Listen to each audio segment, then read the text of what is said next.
If your eye drawings always look flat and lifeless no matter how many details you add, you are probably missing a few small things that make all the difference. In this video, I'll show you how to turn any flat eye drawing into a super realistic one using just 3 simple steps. So let's get started.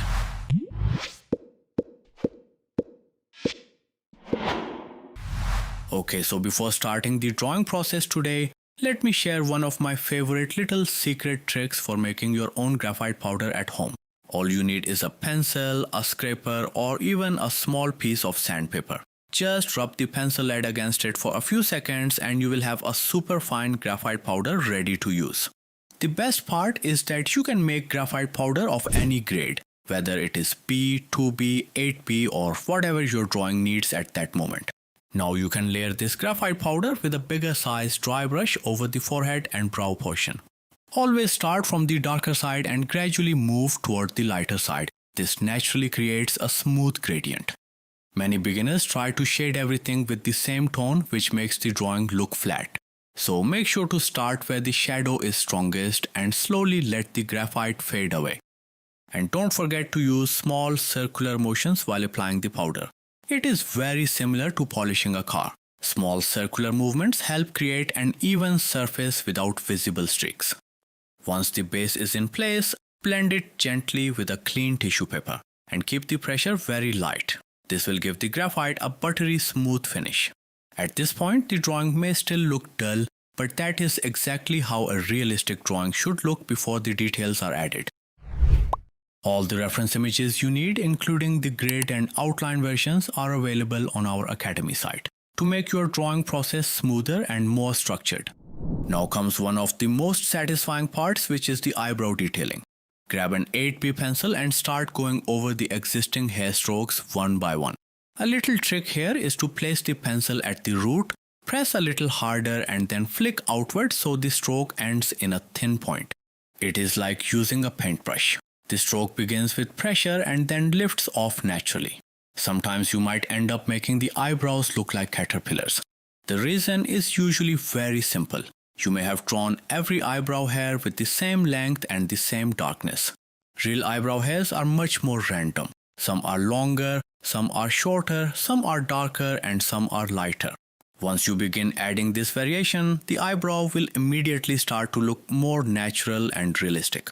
Also keep in mind that at the tail, the hairs are thinner and tilting downward. As you move towards the center, they begin to bend gently and become a little thicker. Then as you reach the starting portion, the hair becomes straight and points slightly upward. So instead of drawing random strokes, try to follow this natural change in direction. Don't forget to add the peach fuzz, and for that, you can use the flat tip Mono Zero eraser to add thin curved highlights. But keep in mind that even highlights need variation. If every highlight has the same brightness, the texture starts to look flat. Keep some very soft and make others slightly brighter. This is what gives the surface depth and realism. Now comes the most exciting part, which is the eye detailing. And for that, the very first step is to add a 3D base layer.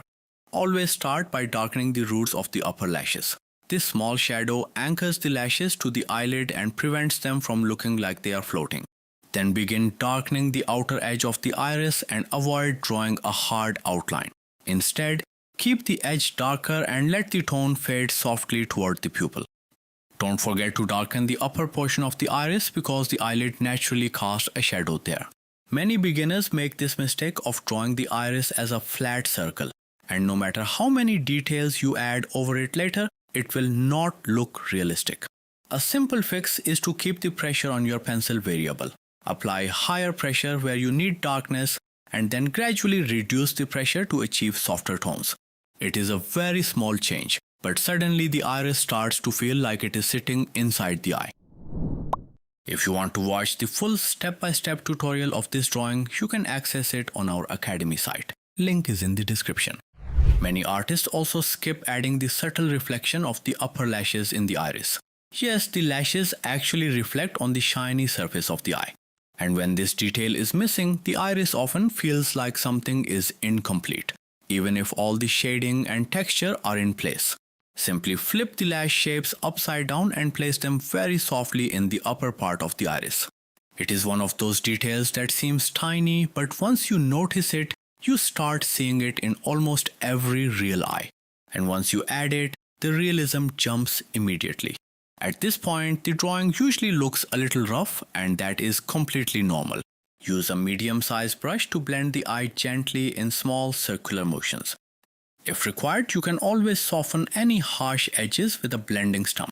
It is like smoothing icing on a cake. The shape is already there, but once the rough marks are softened, everything looks more polished. This is one of those important steps that many beginners skip, but it makes every detail that comes later much easier to control. Some drawings still look flat at this stage, and one major reason is that the sclera has been left empty. The white part of the eye is never actually plain white. It contains subtle tones, tiny veins, and soft highlights.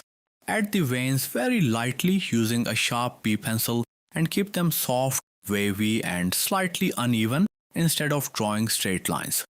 Let some fade away while others branch into smaller lines. Think of them like tiny rivers on a map. They twist, split, and gradually disappear. If every vein is straight or equally dark, they immediately look fake. After drawing them, blend very lightly with a tissue, or you can also dab them with your clean finger so they settle into the surface instead of sitting on top. Now lift some graphite from the brighter areas in between the strokes on the right side using a mono-zero eraser. This creates highlights and gives the sclera a rounded, three-dimensional look. After all the blending, the lashes usually lose some of their darkness, and now is the perfect time to go back and strengthen them.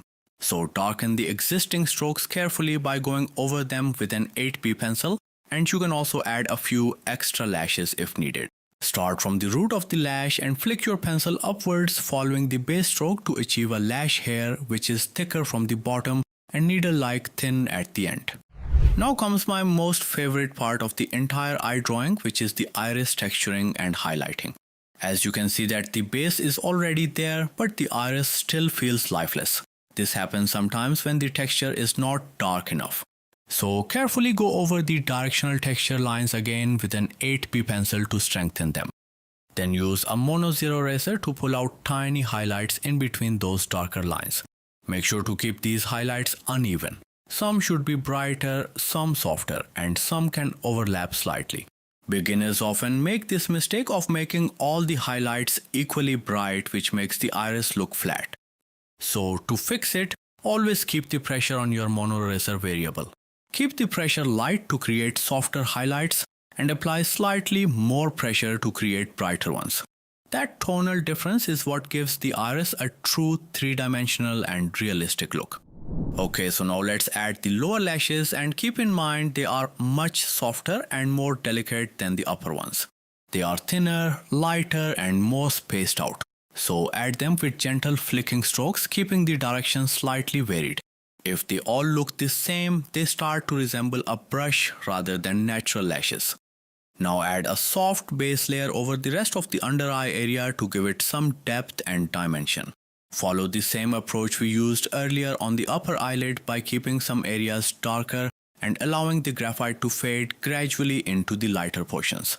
This gentle shift in tones helps the under eye look rounded and three-dimensional instead of flat.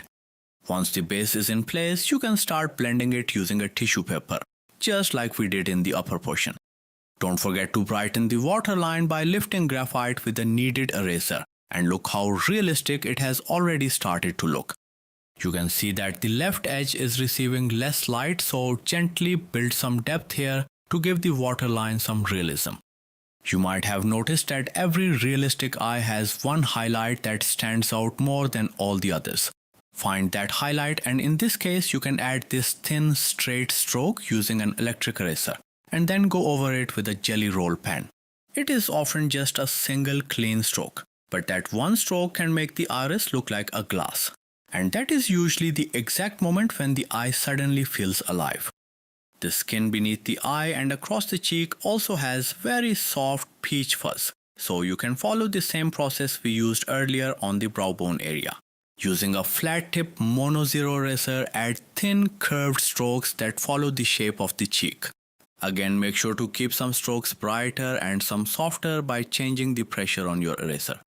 You can also add a few tiny dots in between these strokes to mimic the appearance of pores and natural skin texture.